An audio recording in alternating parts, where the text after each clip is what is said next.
Ladies and gentlemen, welcome back to the State of Business Address, a collaboration between WrestlePlug and, of course, Let's Talk Business. We finally collared them to not only do a podcast, but apparently they might be wrestling soon. Roger Sears will get a taste of the business up close and personal on December the 10th, but we'll discuss that a little bit later. I'm Aaron Nix, king of Egyptian shithousery and general all-round dickhead. Joining me on this podcast is, of course, the venerable BCD champion, one half of the IWE Tag Team Champions, the Risen Pro Wrestling Champion, and allegedly the champion of some other GIMP association that we don't talk about down in Dorset. Ladies and gentlemen, what are you going to do? You're going to send me hate mail, are you? Learn to fucking wrestle properly first, yeah? Ladies and gentlemen, may I introduce to you the delinquent, delicious, delectable individual from Dorset that is Roger, the main event. Look at the goddamn size of his coccyx. Evening. Thank you very much for having me. Thank you very much for the wonderful intro. How you been keeping, mate? You all right? Yeah, I'm good, man. You? Not bad, not bad. I hear you're going to be busy on December the 10th as well. We're going to run down that card a little bit later on. Now, of course, joining us, it is the State of Business Address, which means that we have two delectable individuals from the business. First, Mr. Clean, the finest referee in all of the land, and the man who sits on the fence so much, he's got so much wood in his bottom, it's ridiculous. It's Anton Green. Hey. And, of course, his venerable, delectable tag team partner, currently residing in a institute of some sort, not entirely sure where, and you can't see him unfortunately today, even though he is the most handsome member of the WrestlePlug universe. You can, however, see his glorious young boy in his picture, in his screen right now, is of course the Hitman, Gabe Myers. What's the haps, people? What's the haps? How's it going, bro? Are you okay over there, mate? Everything okay? All is good, all is well. I'm resting up, taking it easy. My feet's kind of up. He will be available for December the 10th. Don't. Oh, yes, we will. Yes, we will. You fucking better be. The amount of selling I had to do. I had to sell one of my kidneys to get you wankers on. Anyway, no, I'm joking. Right. Crown Jewel was this past weekend. WWE's wonderful appearance in the rather, shall we say, liberal land of Saudi Arabia, which, of course, is a big place for me to wrestle in the future. So we're going to run down the card very quickly. In the pre-show, Sami Zayn defeated JD McDonough. No surprises there, really. Who gives a damn? Yeah. I'll be honest, this match for me, it was a, again, decent match, but for what we saw on the main show, this should have been on the main show. And really, they should have just given it to, what's his name again? JD McDonough. Yeah, JD. I'll say Deacon Frost there. JD. Because Sami Zayn, they need it. He's an old wrestler. He's an old wrestler, Deacon Frost. But to me, I was trying to work it out. Where's that come from? I recognise that name. I think it is. It might be like some sort of character, like pop culture one. But there was a wrestler that we knew used the name Deacon Frost. But I think it is actually from somewhere else. Oh, it's the bad guy from the Blade film. Oh, there you go. Yeah.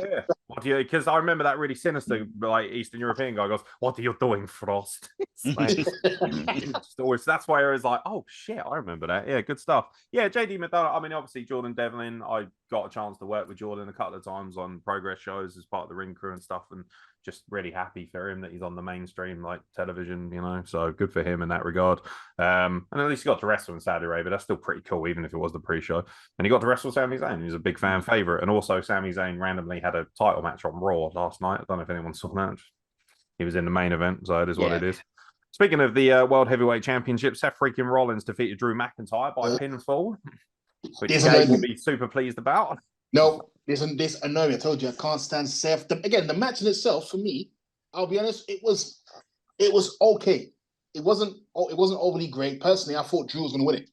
You know, people are saying, "Oh, like Seth had the crowd going." Not really. The crowd was kind of booing him, but the crowd weren't really behind him. As I said, they were into Drew, weren't they? You could see they were really into him. Again, Seth.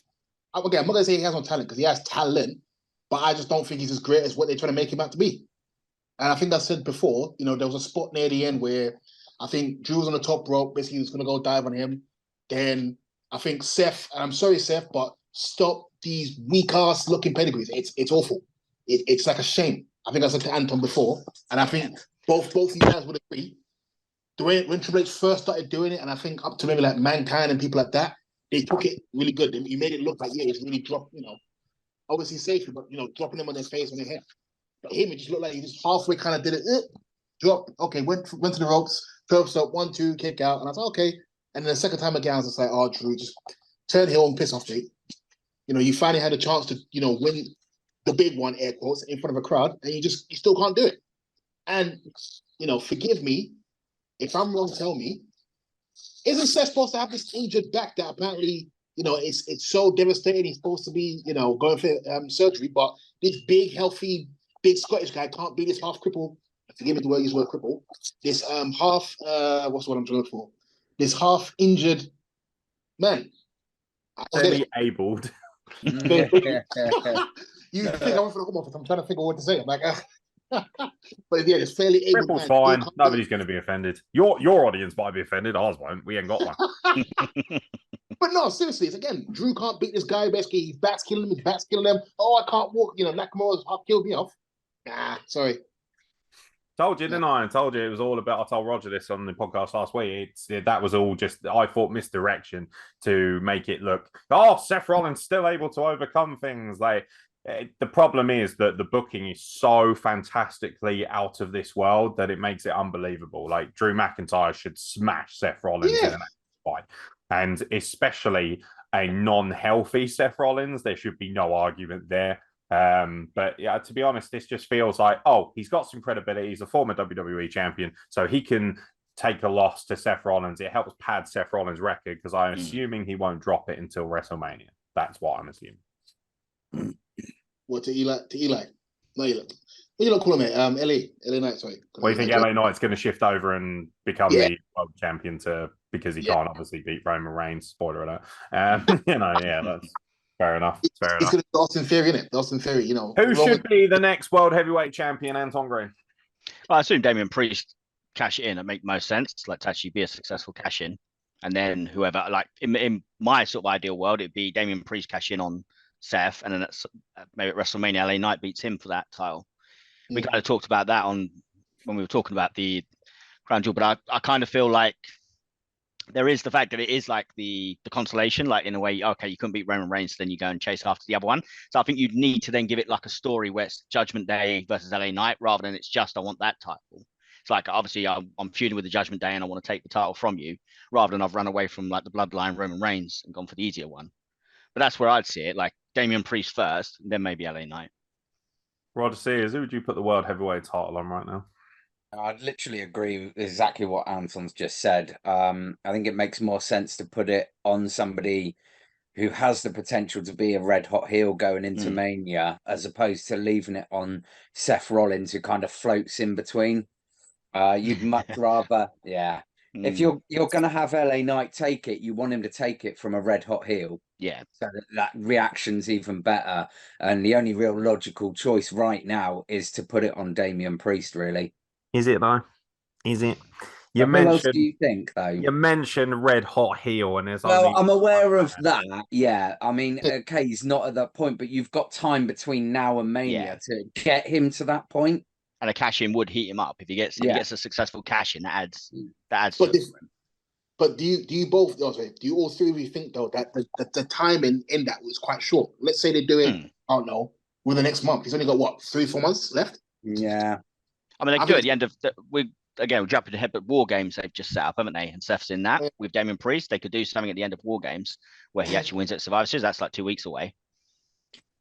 And then you've got like November through to WrestleMania. That's a pretty decent sort of time to build up a real big story for WrestleMania. And a reasonable, for a heel, that's a decent title reign, really. Because let's say that you shouldn't all be doing the Roman Reigns like multiple years title reigns. So if he has it for like Damian Priest being well received on the main product right now, like as a heel, is he getting good heat? Like for me, I'd say Dominic probably gets more heat than he does. I definitely agree. There are guys who are definitely getting more heat than he is. Definitely.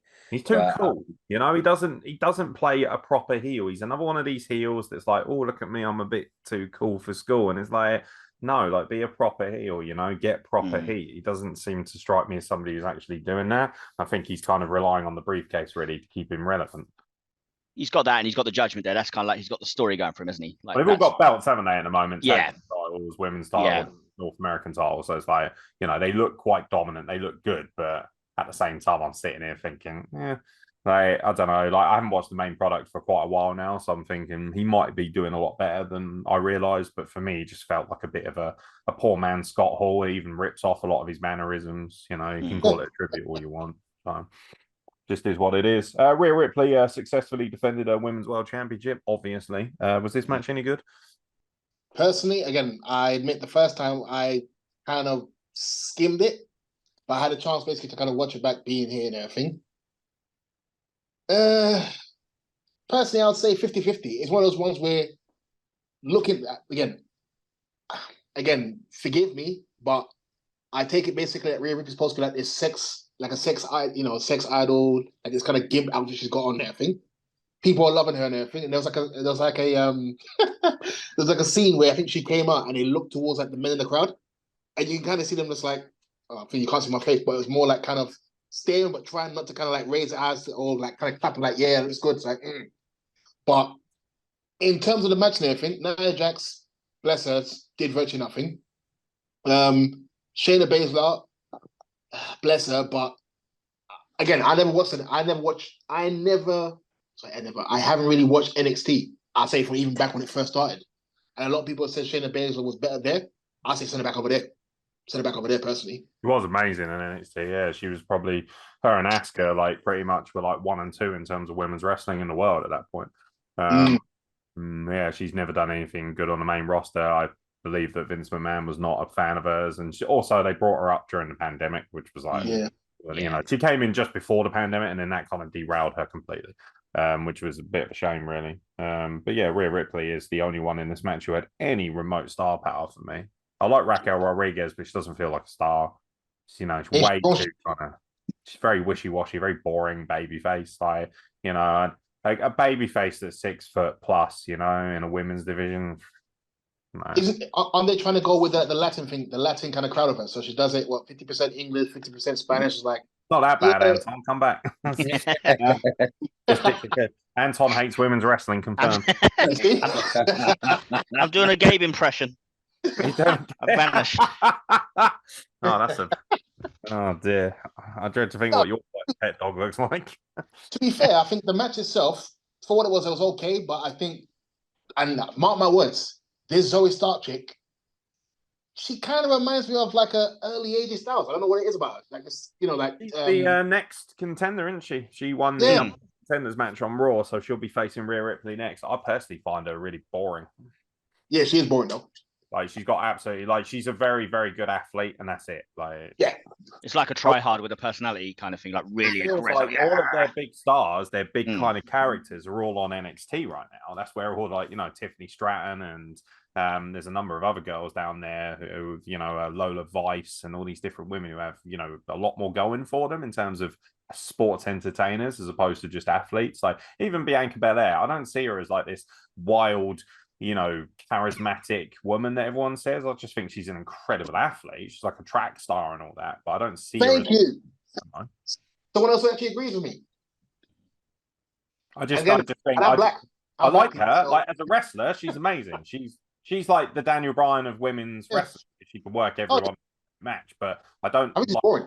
Yeah, exactly. Like, I'm always going to want to listen to Tiffany Stratton or Charlotte Flair cut a promo well before someone like Bianca Belair. Before anybody says anything, me and Aaron are both black mates, so you know what I mean. It's two black people saying that I'm a black woman, so it's not like, oh, it's like I'm a white guy saying it. So yeah, we're both black and we're both saying it. So we're both African. So yeah. Needs more Arab women, that's what it needs, but that ain't going to happen in Saudi Arabia, is it? Yeah, not a chance, unless you want to get stoned anyway. Solo Sikoa defeated John Cena. That was quite a big moment. John Cena apparently hinted that might have been his last ever match for WWE. But Solo Sikoa going over John Cena just kind of cements the fact that he is the enforcer and he's being earmarked as one of the next big stars. We think that's a good decision, having Solo go over Cena. I'll give it to you guys first. Rog, anything? I think it was probably the right decision. I think he needed it, obviously, a hell of a lot more than Cena needed the victory there. Cena doesn't need any wins now. No, does he? It's a wait and see. I've not really watched an awful lot of the modern product, to be honest with you. So I don't really get too much of a feel for him other than seeing him on pay-per-views. So from what I've seen, he's decent enough. I like it. You guys might know more, better Street than Fighter. I do as to how he looks for being a potential big star. Yeah, I think he definitely needed that one because he's kind of been the fall guy for Roman Reigns in the build-up to these big matches like with Cody Rhodes or with LA Knight. So for him to actually beat John Cena, it was I think that's a big one to solidify him more as like being the, like you said, made him the enforcer, that he can actually put people away when he needs to. And it was done in a dramatic fashion with that spike. Like he just gave him multiple spikes. Yeah, destroyed him. Yeah, and it really did feel like an emphatic, like bam, bam, bam with the spike. And it's like, you're out. I really like killed you off. So I think that was a really like dominant performance, not just beat John Cena, he really sort of like dealt with him. So that was good for Solo for sure. Happy days. One thing I will say though, and I saw this stat this morning, which is probably stupid, but again, for wrestling fans, we seem to like this sort of stuff. With Solo beating John Cena, apparently virtually all the guys that's like Samoan had beaten him. So basically, it was Roman, Rikishi, him. Who else is there? Was it Yoko there? Umaga. Who else is there? Umaga lost him. Well, I think he beat The Rock. He's beaten. I think other than has he ever beaten Roman? Yeah, has he ever beaten Roman? No. No. But no, what I'm saying is I think he would have beaten everybody back in some form. Yeah. Other than Roman's probably the only one he hasn't actually beaten. No, but I think they were saying that how all these guys basically have all beaten John Cena and Brock and Umaga. Yeah, he's faced them. Yeah, but he's also beaten them back, hasn't he? He would have beat Rikishi back. He would have beaten Brock back. I'm bigging up the Samoan family. Like, but I'm just saying, like, it's good to say, okay, Anton hates Samoans. Confirmed. It's not to say that John Cena hasn't won against any Samoan Anton, what's your problem with the Samoan? Give them the props, man. Yeah, go on. Tell half a story, Mr. Journalist. Go on. That's what a journalist does. There's only one side that deserves credibility, mate. You know how this works. Yeah. No, I think it's a good thing. I like Solar Skull. What I did see of him, I like the Street Fighter gimmick. I do worry that if he's stuck in like a main event level, I haven't heard him cut a promo. Like, he doesn't cut promos, does he? That's his thing. He's like just like brief. Yeah, he said brief like words. The big heel star that takes over from Roman Reigns and Paul Heyman aligns himself with him. Perfect, because Paul Heyman can do the talking. Yeah. So that's not a problem. I think he's good enough to wrestle anyone on the roster. I'll say that much. He's, and bearing in mind he only debuted from NXT. I think it was a year ago, was it? That he came up almost. Just past. Yeah, Clash of the Castle. So that's pretty fucking impressive what he's been able to do in that time. So yeah, if he continues, it'll be just fine. Io Sky defended the WWE Women's Championship against Bianca Belair. Wait. You're forgetting something. No, trust me, we'll get to the main event in a minute, mate. Don't you? No, not even the main event. Not even the main event. You're forgetting about the big Saudi Arabian star Ibrahim Ahaj. Miz TV. There was a Miz TV segment. You forgot. I knew he was gonna forget it. I knew. Yeah, because he's reading results. He can watch it. What's this Saudi Arabian bollocks? What happened? Basically, it's supposed to be like this. Again, I don't. If you know, Rogers knows him, fine. It's supposed to be this big thing in Arab countries. He did like a talk with the Miz, isn't it? And what's the other guy called? Is it Grayson Waller? Grayson Waller. And it's like they're kind of going back and forth. They're arguing, and then there's a bit basically where I call it Ibrahim because I don't want to mispronounce him. Ibrahim Ahaj is basically said something Arabic. Wayne is gonna understands. Miz hits his finisher, and then Ibrahim hits a colossal failure of a people's elbow. Oh my gosh. Anton, remember that? Yeah, it was dodgy. Fucking awful. It was a dodgy segment. I mean, it was a face segment for the Miz. Yeah. And obviously they turned him face now, haven't they? So it's he's the number one contender for Gunther's IC title, by the way, Survivor Series, which is struggling for opponents. What's his name again? Gunther beats everybody, but yet somehow this guy Miz, who can't beat Alex Riley, can somehow beat Gunther. So, yeah. Keep hold the grudge from like 2011. I'll never watch in the main roster again. That's not happening. I love the Miz as well. I think he's fantastic. I think he's one of arguably the most underrated heel of the last 20 years. But I feel that if he beats Gunther, then get the fuck in the bin immediately. That's just silly. That's just a transitional fucking guy to step in and fill a gap. Yeah, Io Sky defeated Bianca Belair for the WWE Women's Championship, and Kairi Sane made her return. And by the way, Kairi Sane is well fit, so I'm all right with it. That's all I got, really. To be fair, though, it's nice having Kairi Sane back because she is another legitimate wrestler, and I feel like they could do with bolstering the women's ranks a bit. So having Asuka, Io Sky, and Kairi Sane on your roster is very good for business, I think. Anton? Go What do you want? What do you want from me? I'll leave this because again, it's gonna sound like I'm bashing them.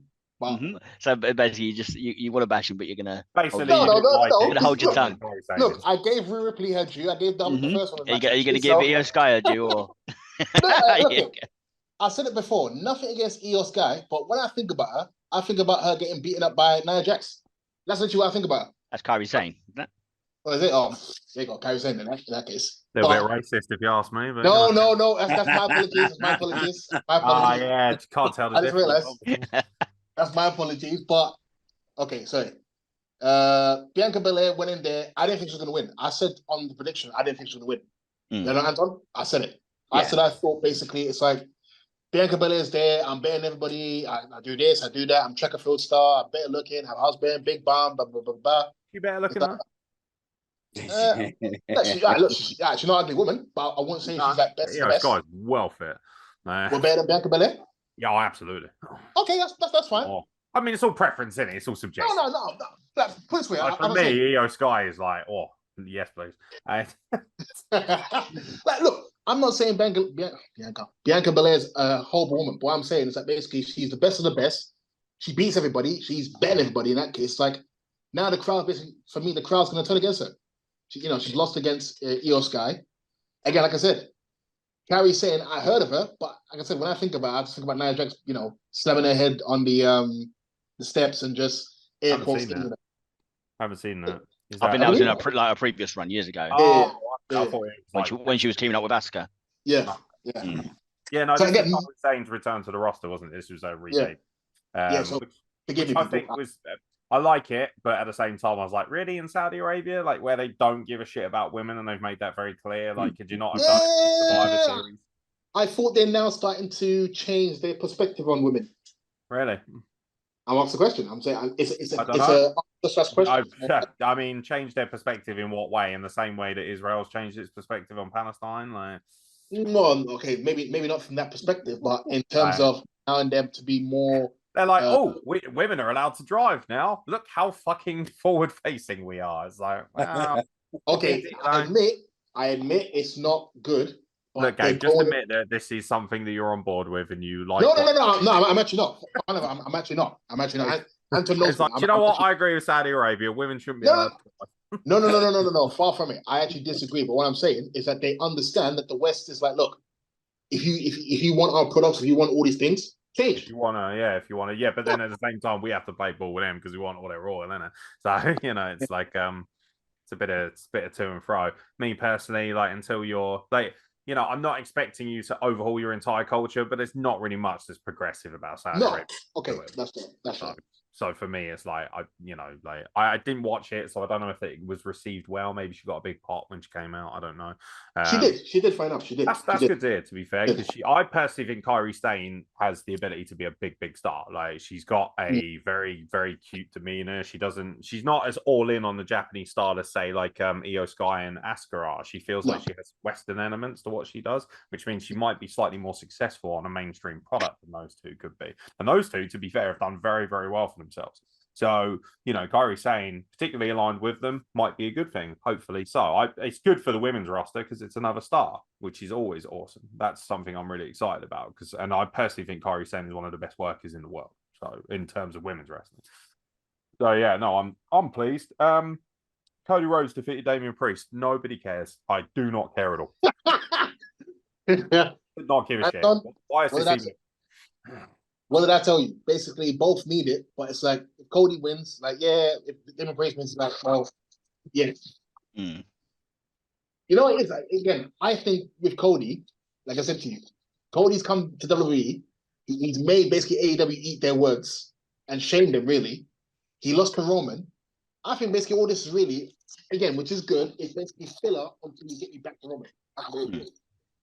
And like I said before, Yeah, there's nothing wrong with that. But it's that thing where, to me, Damien Priest has the money in the bank, and really, he shouldn't be losing. But at the same time, if Cody loses, it's like, well, how can you beat Roman if you can't beat people like Damien Priest? It's like, yes, you're kind of stuck from that perspective. So, yeah, it's either you don't do the match, or if you do the match, really, like Cody would win because he's he's kind of like second to Roman, isn't he? He's the successor. It just feels like everything Cody is doing is just like waiting until WrestleMania when he gets to face Roman. It's like, we have nothing for you to do, so here's the tag titles for 3 weeks. Here's a match with Damien Priest. I mean, he's feuding with the Judgment Day, isn't he? That's his thing. Team or at War Games or But isn't that what you want though? Isn't that what you guys want? You guys are all big Cody lovers, so you guys basically want him to. I personally think there are things that you could at least give him, like a long-term rivalry with somebody.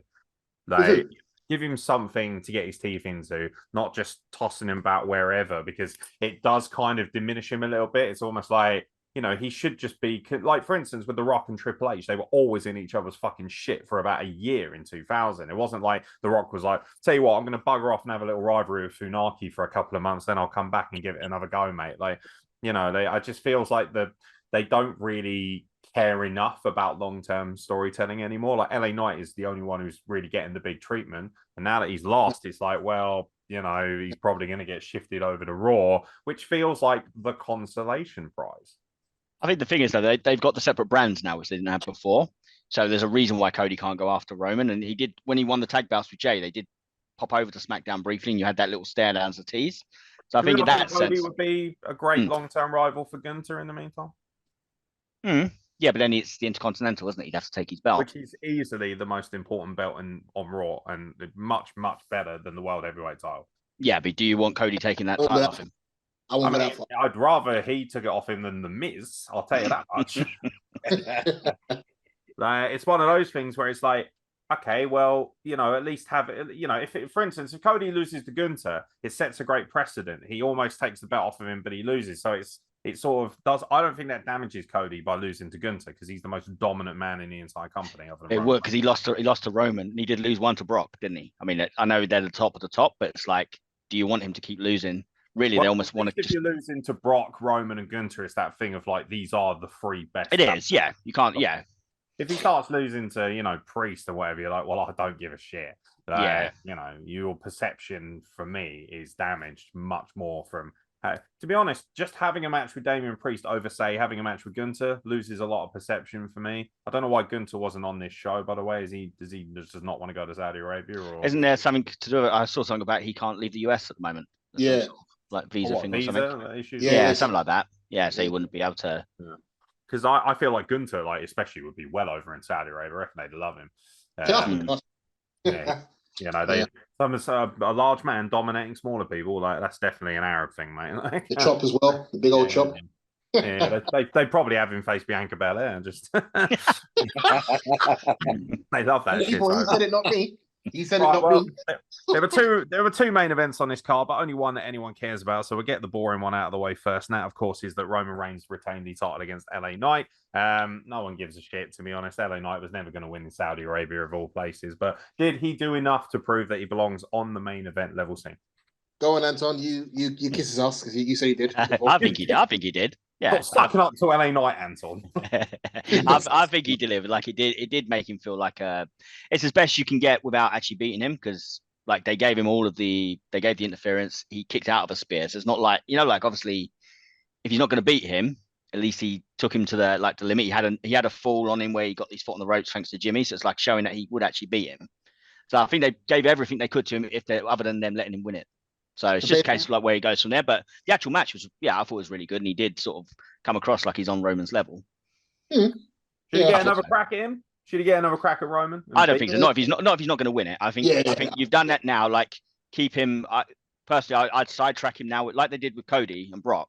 You've got to kind of sidetrack him, give him a logical reason why they've moved away from Roman, and because otherwise you're going to run it in scrum. Unless he's going to win it on the next time.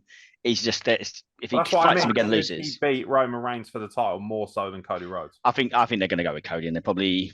But should they? Like, I don't know. I think both of them are good choices for it. But I mean, Cody's got the built-in story, and that you can tell that they've invested heavily in him. So, and the thing is, credit to Cody, he has maintained that aura. I know you're saying you feel like it's wavered a bit, but I feel like he can easily just slot back in, make that match with Roman a big deal again.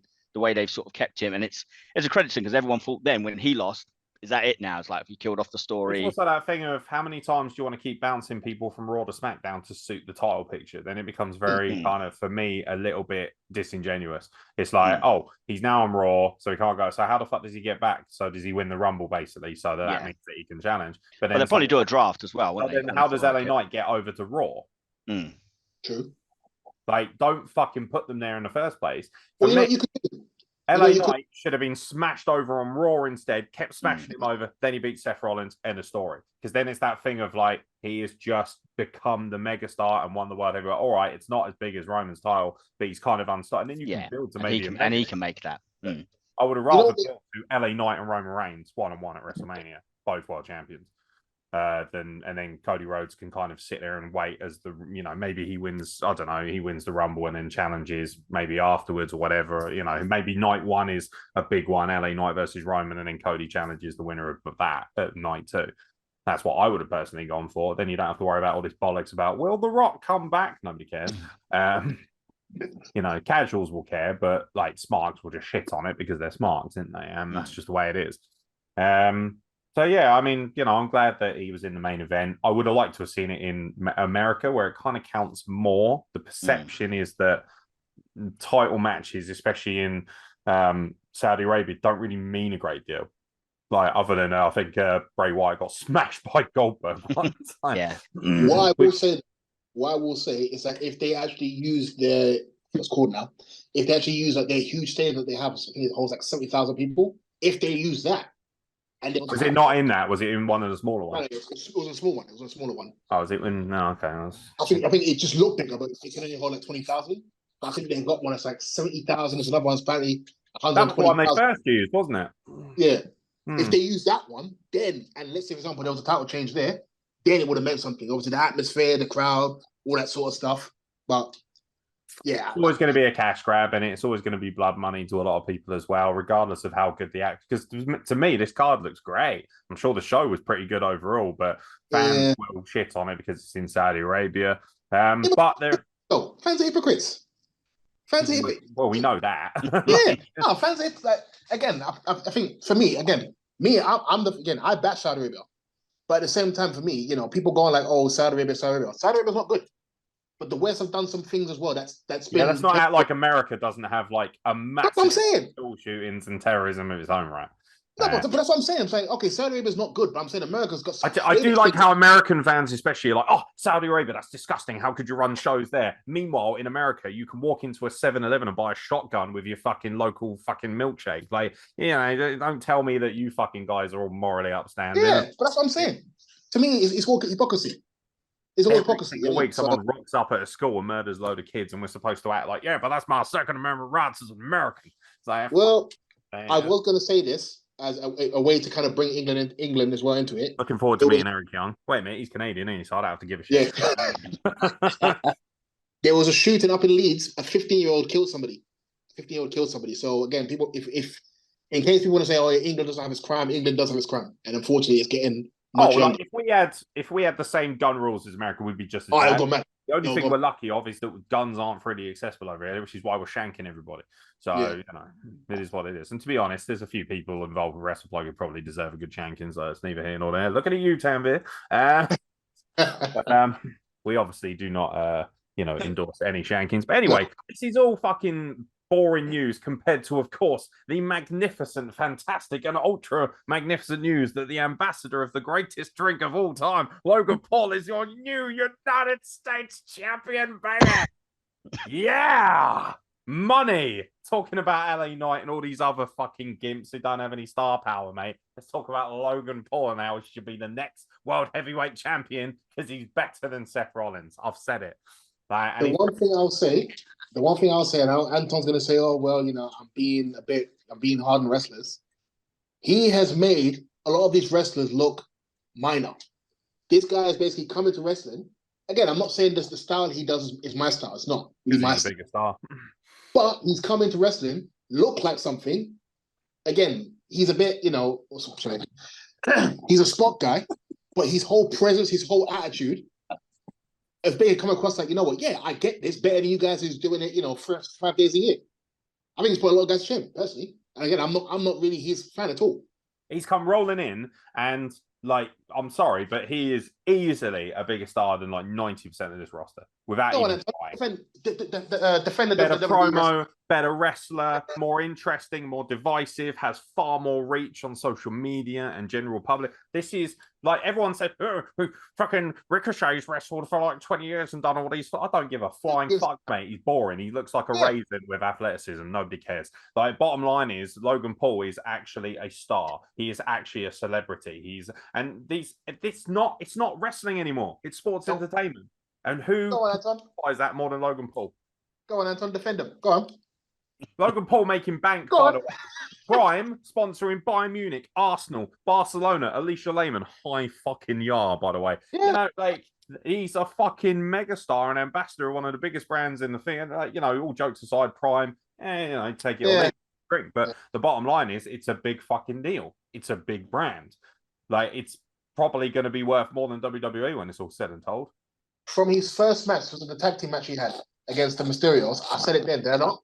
I said, the guy basically reminds me of just like an old school wrestler who kind of gets it, doesn't move, looks towards the crowd, poses. Like the old, you know, you stop, you move still, you pause, make, you know, pause, let the crowd do the bit, go into it, you pause His again. matches are much, much more exciting to watch than Yeah, but I think, personally, I think it's an ignorant thing to say that it's like everyone else is no good at that. No. Because people could have the same.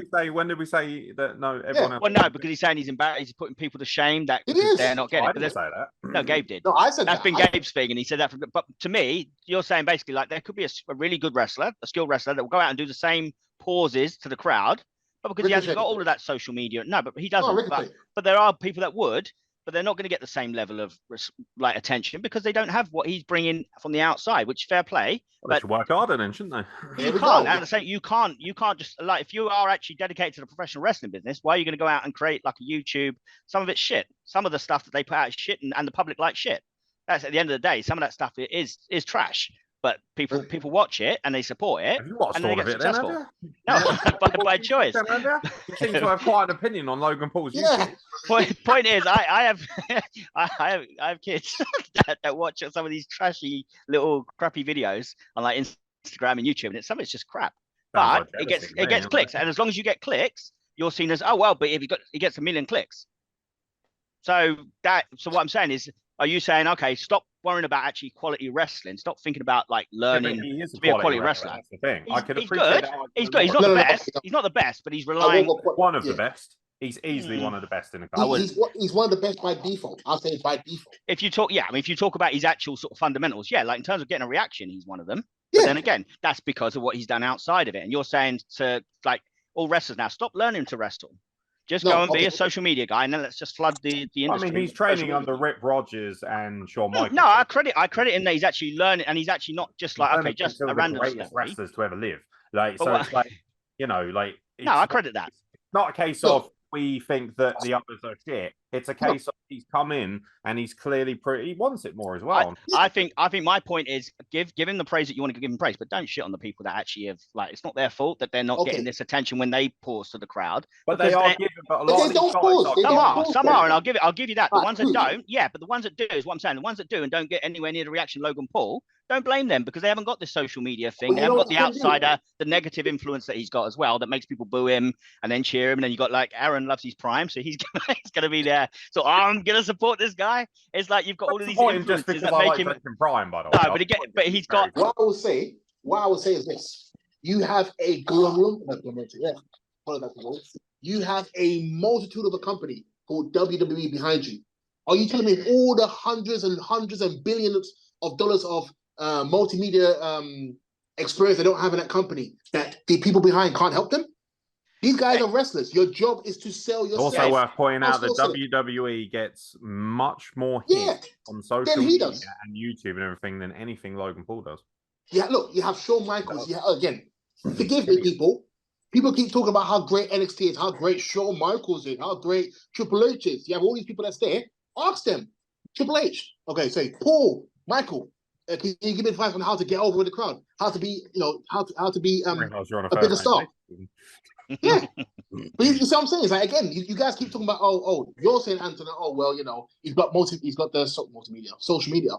The WWE in itself is but he's got his own personal presence. You're talking about some of these guys, they haven't got a personal presence, and they're not getting the booking and stuff. Forgive me. I'm going to say one thing. You got Ricochet. He's supposed to be this human. Stop using Ricochet, because I'm not going to hold Ricochet up as my big argument to defend against Logan Paul. Okay. I'm not saying Ricochet. I'm not saying he's the one. That's why. I'm not going to go into it's like going into the gunfight with Ricochet. But for me, you got Cody. You got Cody, for example. I think Cody. I watch Cody anytime over Logan Paul. I agree, and he gets a reaction.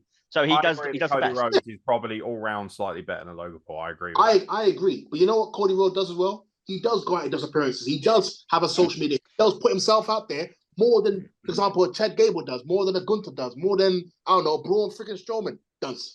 He goes outside the perimeter of what a wrestler is. Yeah, but also you could look at him as Stardust. What was he doing? Look at him when he was in his previous roles. He wasn't getting that. Sometimes you have to master the pro wrestling industry and get the push. You need the push. Logan Paul's got the push because of what he brings to the table. Mate, Goldust used to go on Saturday night. Goldust was on Fox. He was on CNN back in 96, 97. Goldust was on Goldust trying to send it outside of wrestling. Obviously, his character's a bit but for what it was, obviously, it caused controversy to these people who are too soft and everything. But he took the gimmick and he ran with it. For whatever reason, he did it with Stardust. He left WWE, went to TNA, AEW, blah blah blah blah. Built himself up, came back and said, okay, we talking Goldust or? Sorry, I'm talking about Cody. Apologize, Cody. You gave us a mixture there. I apologize. I'm saying Cody Rhodes basically said, you know what? I don't want to just be a wrestler. I want to be a star. What does a star do? What does, again, forgive me the word, what does a sport entertainment does? And that's what he is. He's a wrestler, but he's also an entertainer. He does both. Most of these guys, like Braun Strowman, he's big, he's strong, he looks good, but he's, what's that? Yeah, but at the same time, Braun Strowman brought something different to the table, and if they'd have pursued that, they kept with it. It's not always WWE's fault that your favourites aren't as big as Logan Paul. Sometimes it's down to these guys. How hard is Chad Gable working on social media to make himself? Look at someone like the New Day, right? Xavier Woods, up, down, made himself a huge brand on YouTube off his own back. There's nothing stopping any of those other guys doing that. So I don't see why Logan Paul should have to. No one said, but I'm saying I'm not even saying let Logan Paul don't belong. I'm saying don't shit on the people because it ain't all down to like an example of Braun Strowman is what is somebody that size, like an Andre the Giant type figure.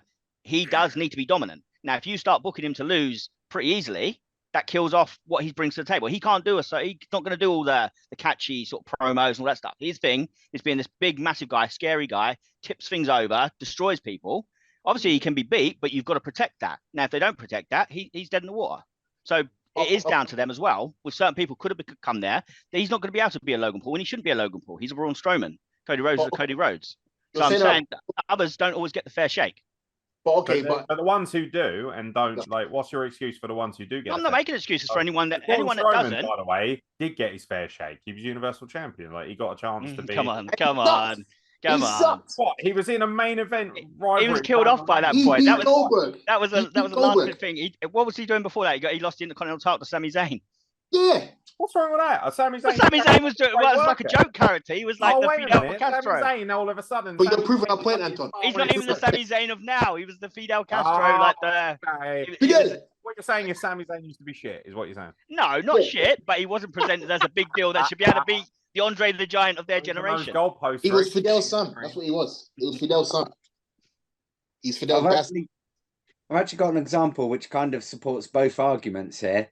So when you're saying that there's nothing wrong with a guy actually going and making themselves a star, Zack Ryder made himself a big name. He got a hell of a lot of response from the audience. But to support your point, Anton, WWE did fuck all on the back end. Yeah, they didn't bother to jump on it and do anything with it. So it does depend, I guess, on who that actual person is and how much noise they've made as to whether WWE go, we're going to jump on this, or no, you've gone and made yourself a star without us. We don't want to know. Exactly. And they go very much with like, if somebody was a big deal in WCW, comes over, Vince didn't want to fucking know, did he? He didn't like the fact that somebody had become bigger elsewhere. I think this has probably got more Triple H's influence written all over it. Why Logan Paul is getting the kind of attention and the push. That Logan Paul wouldn't get this kind of rub then? I'm not saying not entirely, it's but a very I think different prospect of working at WCW, isn't it? Just yeah, very different. But I think it probably speaks more. He's not exactly Lex Luger, is he? Well, no, I know he's Thank definitely God. got some charisma there. I definitely think it's a Triple H thing that he's getting the push that he is. I think Triple H has had more of an influence over it than Vince has. I was going to say, didn't they put Merv over Big Show? You know, obviously, again, I know Big Show was Big Show, but Merv basically came in, and again, I love boxing, but I can't stand Merv, so I was hoping Big Show would beat him. Obviously, I kind of knew he might not, but they pushed Merv so big, it's like, damn, okay, Big Show's a joke. They made him more of a joke than what he was. So I'll say, they made a star. Thing is, I've asked that question a few times on here. Who should, if Logan Paul, in your estimation, isn't good enough to be world heavyweight champion, who is? And most of the names I hear aren't as good as him or don't have nearly as much star power or excitement as he does. But I think they've done the right move. Like giving him that US belt, that makes the US belt important. And it still is a title. With him going over Rey Mysterio, for instance, because Rey Mysterio. No, I don't. That's what I'm saying. I don't have a problem with it. I don't like my big problem. Just a hater, Anton. That's what it's turned me into a hater of him. But I just Logan Paul. I just think I don't. I don't like the opinion. Like I feel like it's a bit unfair to just rave about him and say everybody else is it's not good enough and like this is what they should have been doing. It's like no, not everybody's going to go and forego like a wrestling career and do a social media, and it wouldn't work if they're all doing it. Then it's going to become watered down and it won't work. So appreciate him, and if you like it, and I don't dislike him. I don't think it's like I don't want him. I don't like him in wrestling, but at the same time, I'm just saying he's like reprehensible to most of it. No, but I mean, like he does bring something to the table, and I agree. And if I was promoting, I'd be putting him on it. Shawn Michaels was a piece of shit. Hulk Hogan was a piece of shit. We want to act like these people weren't. Logan Paul is reprehensible, and it's like, because Hulk Hogan was a stand-up guy. One he shit in all those savages his entire career. Shawn Michaels fucking buried so many people on the back end. It was ridiculous. Like Stone Cold beat the shit out of his fucking wife. John Cena cheating on his fucking wife. Like, let's not act like these people are holier than thou just because they've done more Make-A-Wishes than Logan Paul. Logan Paul's just a little bit more honest about being a piece of shit, I guess, and that bugs people. Yeah. But it's that thing of I can only really think of maybe 3 or 4 guys who legitimately should be a world champion, and he's one of them. And the fact that he's got the US title would suggest that he's definitely working his way towards it. And the funny thing is, he seems to be putting more time into his craft than quite a lot of these guys are. You're telling me the Viking Raiders are working as hard as he is? Anton? Well, one of them's injured, so you ain't got a choice. Oh, don't make excuses for him. Fragile. Fragile, that's what he is. He ain't United States champion, I'll tell you that. But nonetheless, Crown Jewel, to be fair, looked pretty good. What would you guys say out of 10? What would you give it, Anton? You watched it. What do you think? It was an okay one. I wouldn't say it was like top notch. I think probably 2 or 3 matches were really good. So I don't know, maybe 7. 7 out of 10 is not bad, though, is it? No, not bad. It wasn't a terrible event. What do you reckon, Gabe? What would you give it? I'll give it a 6. Personally, I give it a 6. I'll give it a 9 because Logan Paul won the United States title. I haven't seen it. I don't have to see it. Logan Paul won 9. It was the fact that the Ibrahim Akharus. That was the highlight. That pushed it up from 5 to 6. You know what's really sad? As a fellow Arab, I probably would have loved that segment if I watched it. I'll have to go back and watch it. Roger says you didn't see it, but obviously I'm sure you agree with me that Logan Paul is the greatest thing to ever walk God's green earth. So 10 out of 10 from Roger. Yeah, fairly good stuff. What do we think about the back end of things on Raw? We've got Zoe Stark as #1 contender to Rhea Ripley. We've got The Miz #1 contender to Gunther. And apparently we have the War Games match set as well. Anyone excited for Survivor Series right now as it stands? Okay, I mean, yeah, I suppose see what they're doing on the other side as well, like with SmackDown. But a War Games match, like they've only done one previously on the main roster, haven't they, last year? And that turned out well, so that's something of interest. War Games was really good last year, I thought. Yeah, that was a good one. So hopefully they'll have a good one this year. What do you think, Rog? You excited for War Games? Yes, I think they've got a decent talent in it, haven't they? They've definitely got the talent in there that can pull off a good match. So At the moment, that's the only part of Survivor Series I'm looking forward to so far. Nothing else kind of fills me with any excitement, I've got to be honest. Yeah, if Logan Paul's going to fight LA Knight for the US belt and LA Knight wins it, then I'm all in. If they do a nice quick switch, he'll get him over. Yeah, we can trust Logan to get your boy LA Knight over, can't we? Full of it, son. Try Prime, it's lovely. Still too expensive though, way too expensive. Yeah, fair enough. Well, there's not really much else to talk about other than a few very brief news stories. Have we heard about the story about Undertaker eating well under the ring? Has anyone heard about this week? What's that? So Road Dogg was on his Oh You Didn't Know podcast. He revealed that wrestlers are treated to snacks whenever they're forced to wait below the ring.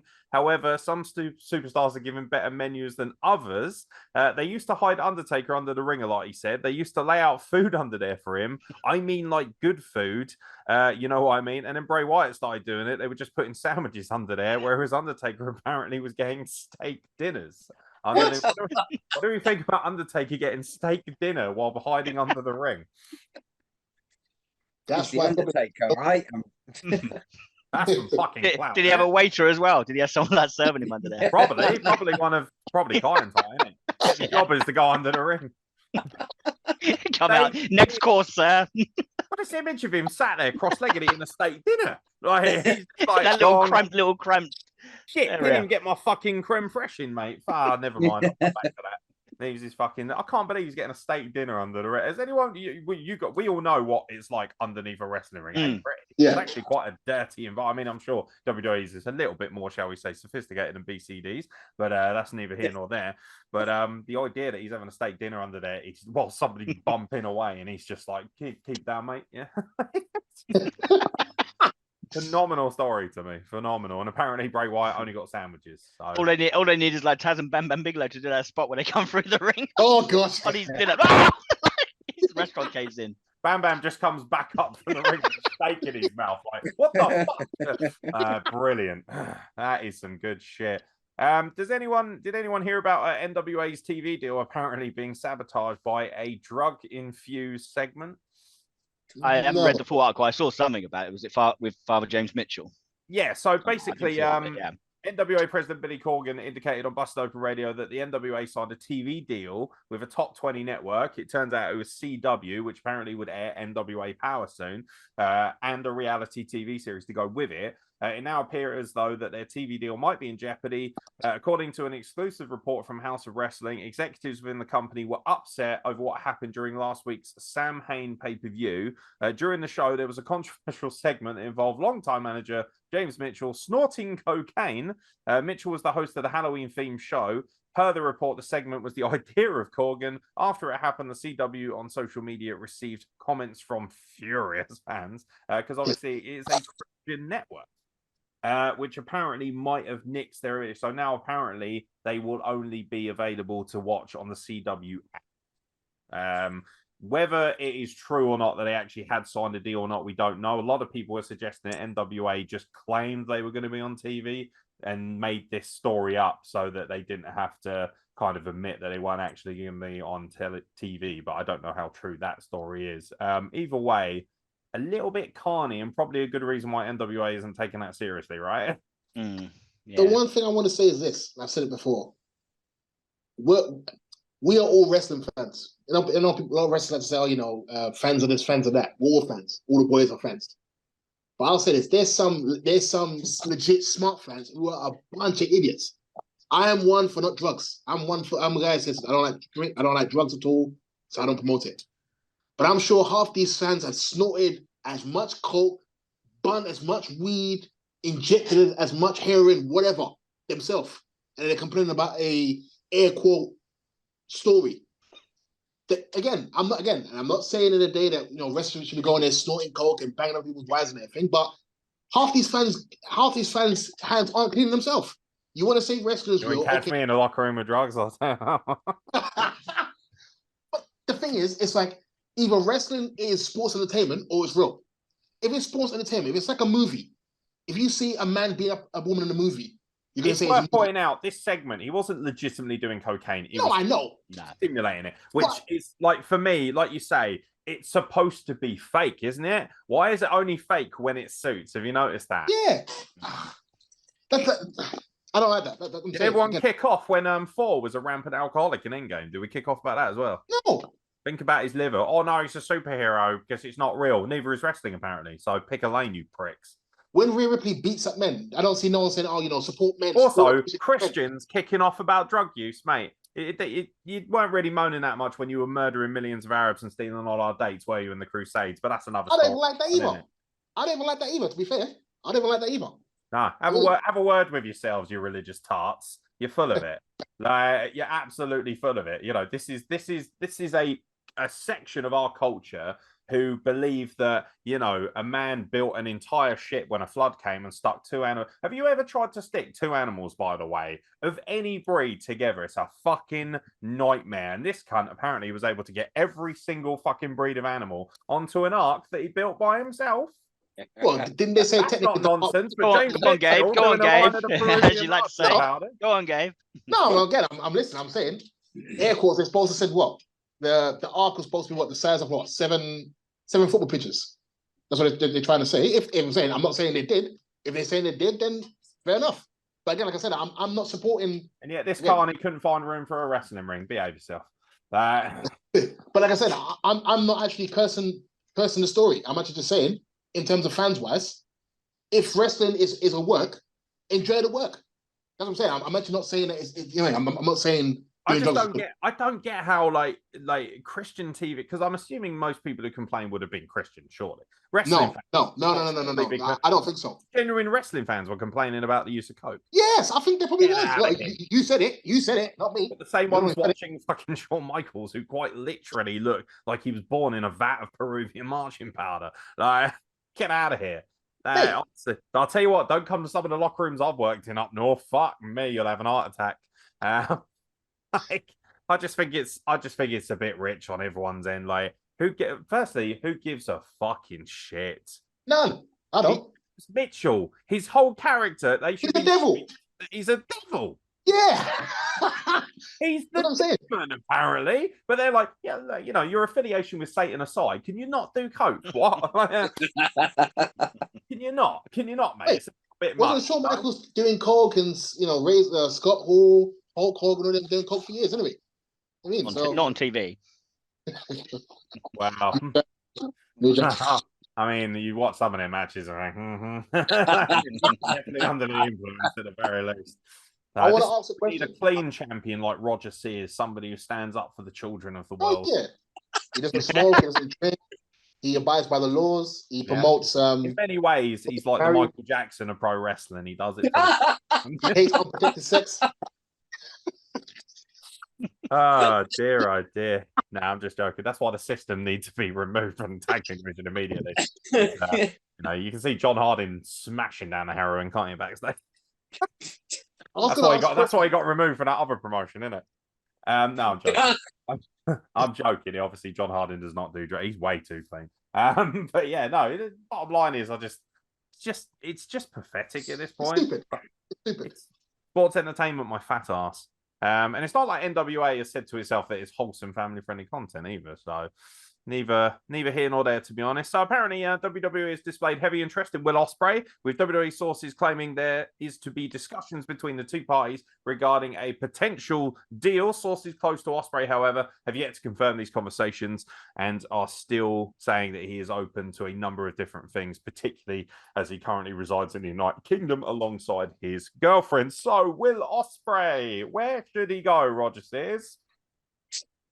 That's a difficult one to call, actually. I do worry with the size, what WWE would do with him. You of all people worrying about size is rich. Yeah, right. No, I do worry what WWE would do with him, or should we say wouldn't do with him. It's how well they'd push him. So I don't know if WWE is the best place for him right now. Impact are quite keen on him, aren't they? Impact have shown quite a lot of interest. Obviously, you'd feel that he would definitely be a main event star at Impact. Yeah, definitely. It's TNA now, isn't it? So let's go back to TNA. Yeah. TNA. Well, that was the other thing I was going to talk about. It's about the Impact is now TNA, not that gives a shit. It's still the same fucking company. I mean, it's hard for me to get that excited about it. A lot of people are saying, like, ironically enough, AEW would have been a better destination for him in terms of his style of wrestling. But at the same time, I don't trust that AEW would do anything with him. They push him for like a couple of months, then he just end up having shocking, stupid storytelling rivalries with, I don't know, Bullet Club Gold and Orange Cassidy and that, because they just can't push anyone other than MJF consistently for more than a couple of months. I think again, I apologize, and it's not a knock on Will Ospreay, but like you said, I think he was better suited for AEW for sure. His style, and me personally, from what I saw of what's his name again, Pete Dunne. Pete Dunne, everyone loved him here, saying how great it was and everything. When WWE, he's butch. Nothing wrong with being butch, but what I'm saying is, like, in terms of who he is and everything, I think even he expected himself to be a bit higher, if that makes sense. Well, he kind of was. Like, he was the NXT UK champion, and that was kind of, he was the big star of NXT UK. Yeah. But I don't feel like he's done badly. Like, he was in the bang ladder match. He's been in main event. Like, he's doing well. Like, is Pete Dunne? This is the problem for us. Pete Dunne looked like a big star, but then you see him on TV and realize, oh shit, this guy's like a fucking midget compared to everyone. So it's like, I actually think it's succeeded his expectations for most people. I'd say. I think the thing for me, like I said, I don't really know Ospreay like that. I mean, I don't really know him, but I hear it's like two sides. People say he's a dick, but then people say, oh, he's a really nice guy. And I hear people say he's arrogant. I hear people say, oh, he's humble. If he's arrogant, can you imagine him basically going to WWE and he's basically like a Ricochet? He's there, but it's like, he gets beaten and stuff like. Again, if he's arrogant. If he's humble, he'll just take it and say, okay, you know what? I'll make the best of whatever they give me, and that's it. What do you think about his rivalry with Seth Rollins, Gabe? Who? Oh, good shit. Who? Again, like I said, I've seen the guy. I've watched his matches and everything. Would that draw you in, like as just a casual? And like, would Gabe be drawn in by Will Ospreay facing Seth Rollins? No. And again, nothing personal against him. It's just I look at Seth, I look at him, I'm just like, yeah. Again, what about you, Anton? Would you sign up for that? Do you think that's a good use of Seth Rollins? Seth Rollins, isn't it? So always You're not a fan either. Like, no, I mean, a lot of times, like, I watch his matches and it just, and there's nothing really necessarily wrong with them. You used to defend Seth Rollins when you first came on here. No, I've always said, like, for me, it's just one of those that I just kind of like, there's nothing like said, oh, he's a terrible wrestler, but it just doesn't always connect. And the matches just they do feel like, okay, I'm getting it's dragging for me. Like, and so that would probably be the type of, I mean, it could be a really class match. He has good matches. And there are occasions where I've been drawn into his matches. His match with Cesaro a few years ago at WrestleMania, like, I actually did enjoy that one. So, I mean, it's the type of match he would probably thrive on. But yeah, Will Ospreay, the biggest free agent in wrestling. Who are the options? Who else we got? Goldberg. I mean, I guess it's whoever. Goldberg. Look at Gabe's down there. Goldberg. Sign him up. Isn't Brock Lesnar a free agent now? Isn't he? Is he? If he is, then Brock Lesnar's the nice. Brock Lesnar versus Will Ospreay coming soon. Ryback? Or you guys hate Ryback? Well, with the ones being thrown out there, I'd probably say Tate Mayfair. Ospreay. Tate, yeah, I'll put Tate up there. Who's better wrestler, Tate Mayfair or Will Ospreay? For my taste, I prefer the Tate Mayfairs. Yeah, same.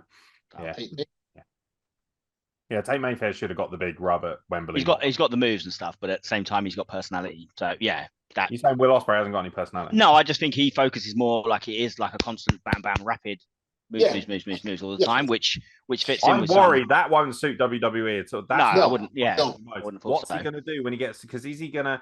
Is Will Ospreay going to come out and cut a 10-minute promo about his fire? No. Like, he's going to be like, I feel like his ceiling will be like Ricochet's. And let's be honest, Ricochet, lovely guy, got himself a smashing wife. Congratulations. But it's that thing of, like, you have charisma of a wet bucket. Like, you'd probably get that match as well, wouldn't you? Because wasn't that one of the things that put them on the map, them two? I'd rather listen to a Tornado Kid promo, if I'm being honest. I'm going to be in serious trouble on December the 10th. I can't wait. Can I ask a question? Because again, you guys probably know better than I do. I saw that TNA had a showing, was it in Coventry? Yeah, they did a gut check and they came over and did a UK tour. Yeah. Who's the guy that they signed? Apparently there's some 19-year-old kid. Leon Slater. Yeah, who is he? Excellent. Really Okay. good. Yeah, I'm really chuffed for Leon. He's fantastic. He's ludicrously good for his age. He's like 19, 20 years old. Yeah. Talented. Rogers, do you agree with that? Because again, I don't really know who he is, so. Do you? I don't know actually knows Leon Slater, to be honest. Okay. No, I don't. All I saw was that they came over, they signed some 19-year-old kid. I said, okay, and then people just said, "Oh, he's really good. He's basically the next." He is very good. I must admit, there are guys that. So this is not a slight on Leon Slater, and I'm sure people are like, "What the fuck?" I've worked with Leon on shows. Great kid. I love him. I think he's got big star power potential. But there are other guys where you think, what about that guy? Like, you know, I'm not saying that he shouldn't get his opportunity. This is the problem when they've only got room for maybe one or two. Obviously, gut check wise, we saw a guy from Belgium won the male side of things, and then Harley Hudson won the women's, which is really cool. Me and Roger just worked with Harley Hudson on a show recently, which is very cool. So it's very cool to see her, you know, win the gut check and have a chance to stand out. She's got massive star power potential herself. So, but it's that thing of, it's again where it's subjective. It's very difficult because I, for one, am very happy for Leon. Feel like he deserves his moment in the sun. But there's loads of guys. You know, for instance, Sky Smithson for me should be on TV.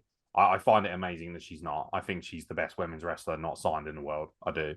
And people will say, well, that's because she's your best friend. It's like, well, objectively, she is one of the hardest working and best talents. She always gets one of the biggest reactions. She gets a bigger reaction than any male wrestler does on any show that I work on. And there's a lot, and that includes places that have Tate Mayfairs and, you know, Gene Money and Charles Crowley and all these different people. Like, you know, so it's that thing of, you want everyone to do well, but not everyone can, because ultimately, if they did, then wrestling would be the biggest thing in the world, wouldn't it? If all our friends were able to, you know, for me, Anton and Gabe deserve to be on TV, but they're not.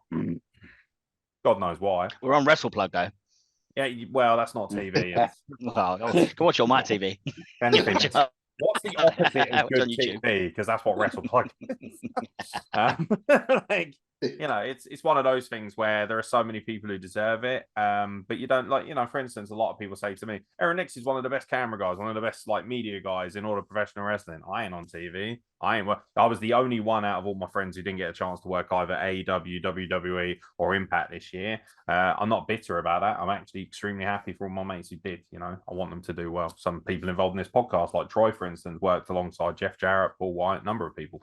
You know, and that's really awesome. Like, I want those guys to thrive. Do I want more from myself for my career? Absolutely. And I feel like I work hard enough. You know, anyone who's worked with me knows extremely how hard I work. But, you know, it's neither here nor there. Like, for me, I want Roger to thrive and do more. I think he's one of the most underappreciated champions in the entire country. But, you know, if we will insist on being friends with certain people, we get blacklisted, don't we? That's just the way it is, unfortunately. So, in his way. Speaking of BCD returns on the 10th of December for Wreck the Halls, the Christmas Spectacular, a complete overhaul, it has to be said, of the roster and the card. Roger Sears will be in your main event against Impact Wrestling's Eric Young for the BCD Championship. Or as Roger Sears put it so bluntly on his Facebook the other day, who the hell is Roger Sears? Who the hell is Eric Young? Excuse me.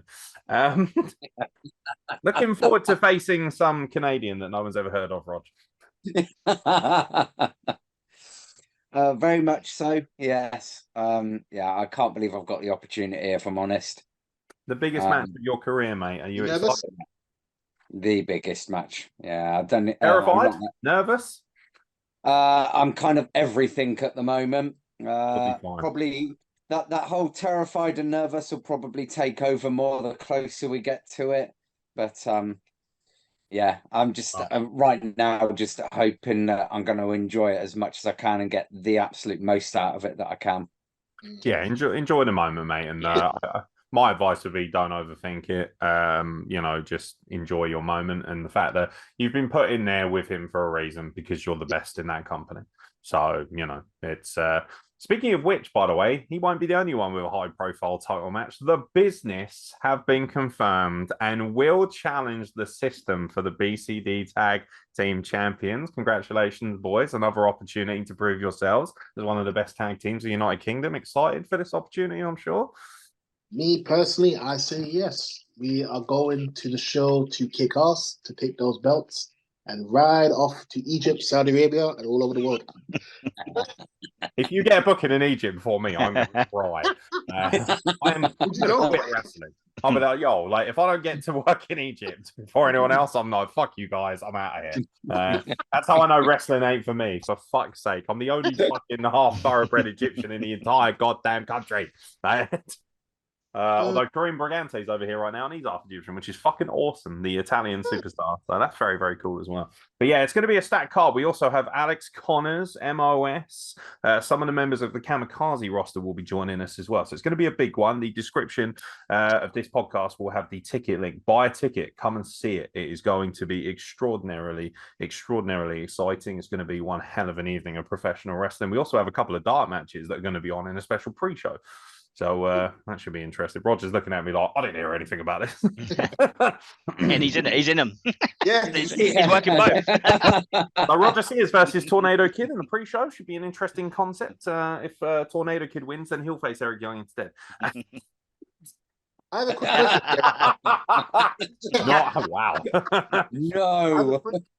I have a quick question for you, Aaron. I know you talked about the work, and obviously for me, I feel you're very good at your work, and you do deserve a chance. Thank you very much, sir. Given your stance with Saudi, or I say parts of the Arab world, if WWE basically called you and said, "Look, Aaron, we're going to Saudi Arabia. You're a head camera guy. With your position and your thoughts and feelings, would you have gone?"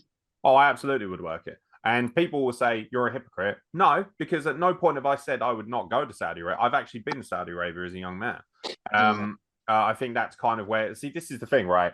All these people are like, oh, Saudi Arabia, it's disgusting. First of all, none of you have actually been there, so shut up. Like, you know, it's that thing of like, at least have some first-hand knowledge. You know, it's very easy to just read a dirt sheet and be like, oh, they stone women. It's like, please, I've seen women getting stoned in fucking Southeast London, brother. And, you know, like, this shit happens everywhere. It's horrible, but it is the way of the world.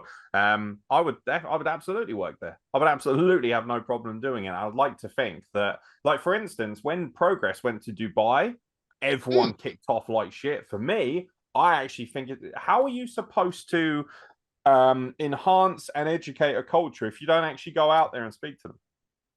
I agree. Like, spend some fucking time, go out there, dedicate your time to making it better, trying to present your version of it. Not saying go over there and say my culture is better than yours. That's not how that works. How very American. You know, like, meanwhile in America, but you know, it's that thing of, you know, go out there and actually say to people, like, you know, make me understand why your culture is the way it is. Like when we had the World Cup in Qatar, I would have still gone out to, and I would have been like, please explain to me why you have this stance on homosexuality, why you have this stance on different things. I would like to understand your culture more so that I can potentially have the opportunity to educate you on why that may not necessarily be correct in a modern world. But you don't, you know, you don't create a better world and a better culture for everyone who lives within it by just basically just shitting on it. It's like, right, well, we'll just blacklist everybody who doesn't have the same opinion as us. Okay, like that's not very forward thinking, if you ask me. I just don't think that's very healthy. I don't think that's a good way to have an outlook on the world. And that's coming from somebody who is allegedly or apparently to some, you know, a relatively big deal in what they do. So, you know, I would have no problem working for somewhere like Saudi Arabia. I'd love the opportunity to work anywhere. For instance, I work for BCD. I'm sure there are a lot of people who think less of me for working there. I don't give a fuck.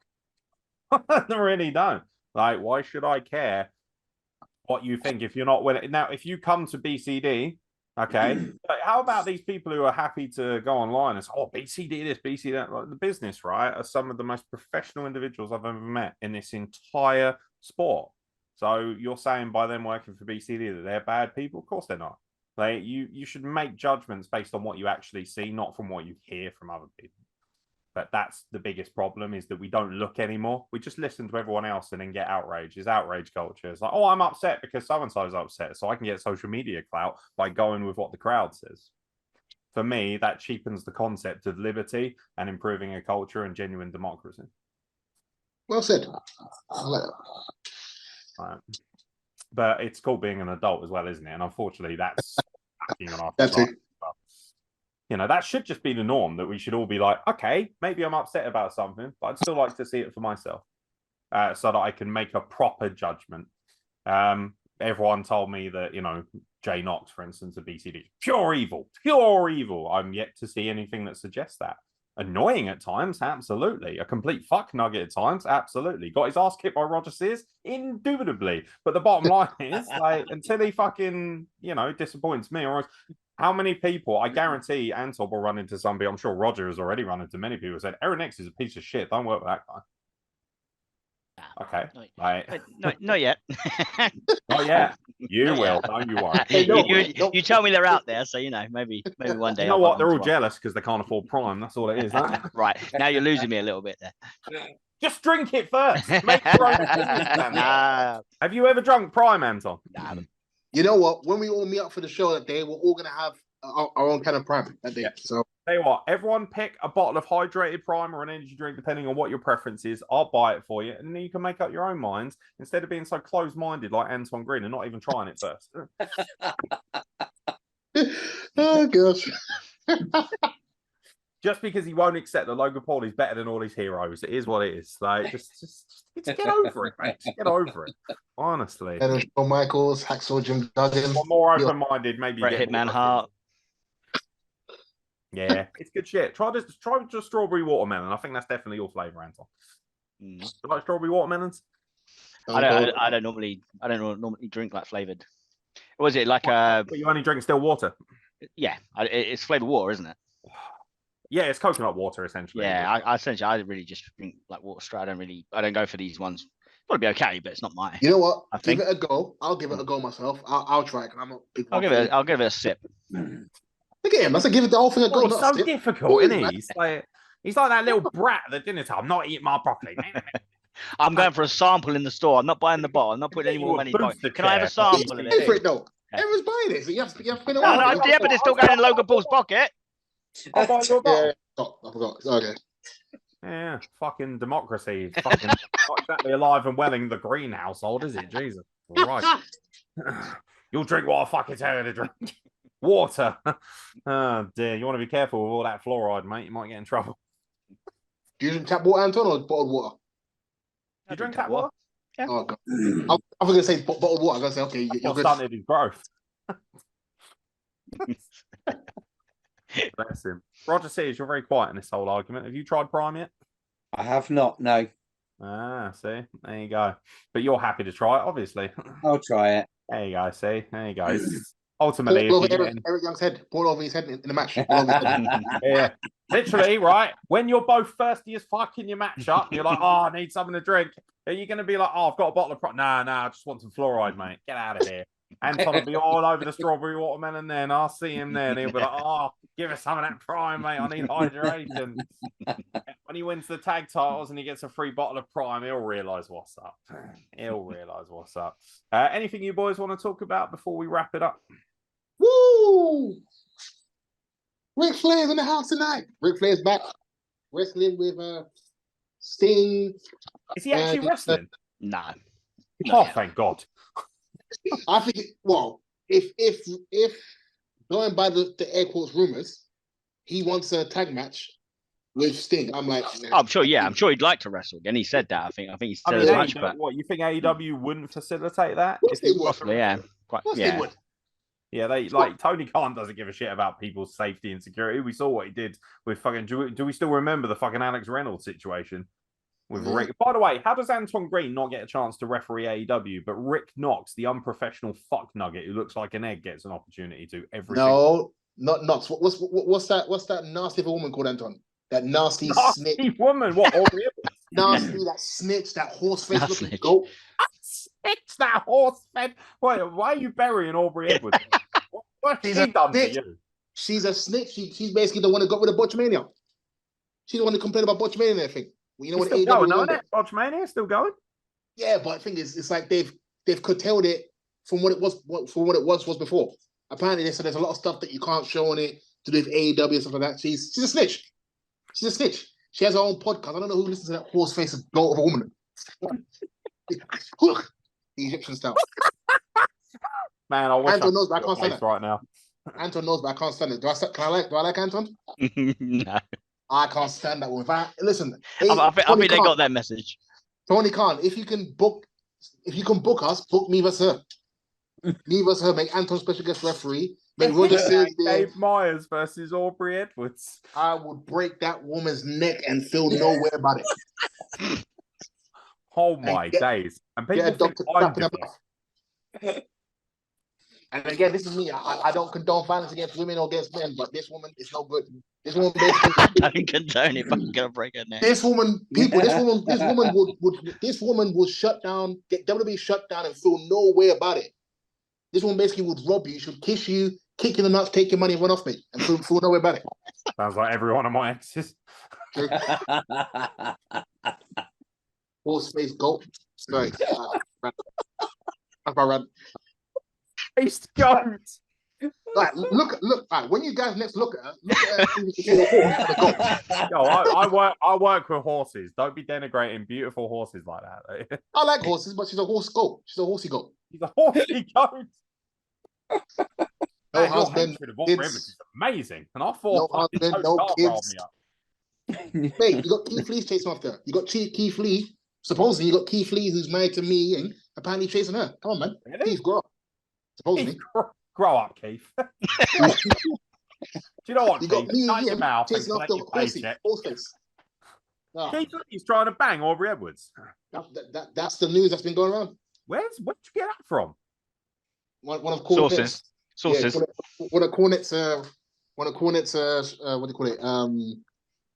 The Daily Express, not Daily Express, the Daily The Daily Experience. The Arcadian Experience. Vanguard. Yeah. No. You know he's got 2 episodes, one on Monday and one. Oh right, yeah, he's got the Experience and the drive. Yeah. I heard something about how they said that Keith's in a doghouse. Apparently, he's been trying. I'm like, with Horseface, I'm like, are you fool? Me and him over Horseface over me and him. You got that dusty gem in fucking me and him, and you're going after Horseface. For sure. Come on. Spitting out Horseface mouth. Sorry, people. I apologize, but that's my rant for today. I love that. He apologises after he's utterly destroyed her. Wow, that was quite the. It's funny. I've always thought that Aubrey Edwards was a pretty decent referee. All things considered. What? Look at her. One, two, Rick jumping Knox, around mate. the start. Compared to Rick Knox. Rick Knox is Rick Knox stood there like a fucking gimp when Alex Reynolds had a severe concussion and could have broken his neck and did nothing. You're supposed to be a professional referee, you fucking hack. Like you fucking talk about somebody who winds me up. That fucking egg-headed Humpty Dumpty fuck should not even be in my fucking sport. Legitimately, Alex Reynolds could have fucking had something severely wrong with him. And by the way, timing, as Anton will know, as a fucking proper referee, is everything in those situations. You must check on your professional wrestlers. And he literally allowed the match to continue while Reynolds was prone. If he got kicked in the head again or someone landed on him, it could have caused severe brain damage or an aneurysm or any number of things. And this fucking mong was just running around, not giving a shit. And he's done it multiple times in multiple matches. He's unprofessional. And if this was any other business, he would have been fired for such malpractice. So fuck him. That's as far as I'm concerned. Fuck him. And by the way, fuck anyone who isn't a properly trained referee. When you see people like Anton do their job and do it as well as they do, I don't want to hear your fucking excuse. Oh, well, I just do it because I love the sport. Oh, it doesn't really matter. I'm not here to line my pockets. Listen, you fat, lazy fucks. Get off your fucking asses and do the job properly. It fucking winds me up. I can't turn up and just pretend to be a cameraman. I've had to work fucking hard for my craft. Gabe can't just turn up as a wrestler and pretend he's a wrestler, even though he hasn't trained. He has to train hard and work in the gym, same as Roger. So what's your fucking excuse, you lazy bints? There isn't one. Pull your thumbs out, you fucking assholes. You can censor that if you want, Anton, for your podcast. No, I can't wait. This latest episode of Let's Talk Business might have some bad language that offends certain people. Do you actually have anyone complain about bad language or anything? No, you got off the hook so far. Fair enough. It's because they're all terrified of me. That's why. I just think it's bullshit. Some of us, everyone here, has worked so hard at their craft. And I think it's infuriating when you see people who don't want to put in any work, don't put in any training, do nothing, and then expect all the rewards of the things that we're working our entire lives for. I think that's really fucking insulting. And why the fuck should some fat carny fuck who's got no business being in my business have the opportunities and the same fucking liberties and privileges that I do when they don't work at all for it? Just, food for thought, really. That's my just my own personal little thoughts, nothing too emotional, but you know, it is what it is. Where can we find Let's Talk Business, the podcast? Did you know Gabe does this now? Off you go, Gabe. Find us on Facebook. So you have Gable Hitman Myers, Mr. Clean, Anton Green. Let's Talk Business on Facebook and Instagram. We are always improving the Let's Talk Business page more and more. We will be promoting it much more and making it a much more interactive site. We've put some few stuff on there, and we'll be doing the same for this week as well. So please go on our site, follow us, leave some comments, ask some questions. Yeah, slide on through. Leave the ball. Absolutely. If you're listening to this podcast or if you're watching it, check out the description regardless, and Let's Talk Business links will be in there. Make sure you give the page a follow. They have obviously listened to me raging at them enough to get their page going. Because the reason I do that is because you're genuinely one of the more entertaining brands in this business. There are so many podcasts where you think, oh, fuck right off. I don't want to name any names, but Jay Miller, your podcast is fucking atrocious. And then the bottom line is that it's that thing of like, you know, you don't even try and fucking give us any quality. So why should I fucking take you seriously at all? Whereas these guys work in the business, talk about the business, and are the business. So ultimately, you should be listening to them. What's your next podcast that you guys are doing personally covering? We've got part 3 coming up of the Ultimate Warrior. We've been discussing his career, so we've done 1 and 2. So yeah, the next profile one coming out will be the Ultimate Warrior. Warts and all, and you give your thoughts and opinions on what you thought of his behaviour and stuff, because he was very divisive, wasn't he? Yeah, we talk on sort of You're not on that. Defense, are you, Anton? I always try and be balanced. So yeah. Like a gymnast on a bar, man. He said, you know what, I will say this, when things are shit and when I'm suffering, if I see Anton at a show, it always helps. The same with Roger, same with Gabe. Like, those are good people. Like, when you're around those, that balance, that kindness can really make or break whether you have a good week or not. So I'm very appreciative for it. But that doesn't mean I won't still chastise you for sitting on the fence about it. Roger Sears, where can we find you on social media, young man? I am on Facebook and Instagram. It is Roger Sears Pro Wrestler on Facebook and r.sears.pro-wrestler on Insta. Yes, it is. You can see a few collaborative posts from myself at Lost Nick's Photo on Instagram and at Aaron Nick's PW across all forms of social media. And of course, WrestlePlug is at WrestlePlug if you are so inclined to enjoy torturing yourself on a weekly basis. We might have a bit of a quiet time as well, a bit of downtime, as I'm looking to currently find gainful property. So if there isn't as much content as you would like, I do apologize for that. But rest assured, it won't be going anywhere, even if I have to fucking broadcast from a bin, my disgust at Aubrey Edwards' horse face. It is what it is. It is good shit. And Gabe Myers, please get well soon and let us know when you are back home and nice and chill, young man. Yep, I will. He's, I think he's still alive, just about. I'm alive. It's just about. He's fucking training the nurses. I know what he's up to. But yeah, ladies and gentlemen, thank you very much for listening. Make sure you check out Let's Talk Business. Make sure you follow Roger Sears, particularly in his quest to batter some poor Canadian bastard in December. And of course, ladies and gentlemen, make sure you check out the WrestlePlug for more content from the wrestling world. And we'll catch you very soon for more content from this atrocious podcast. Yella. Yeah. He can't wave, so he's got to go, yeah. Yella. You and your dog.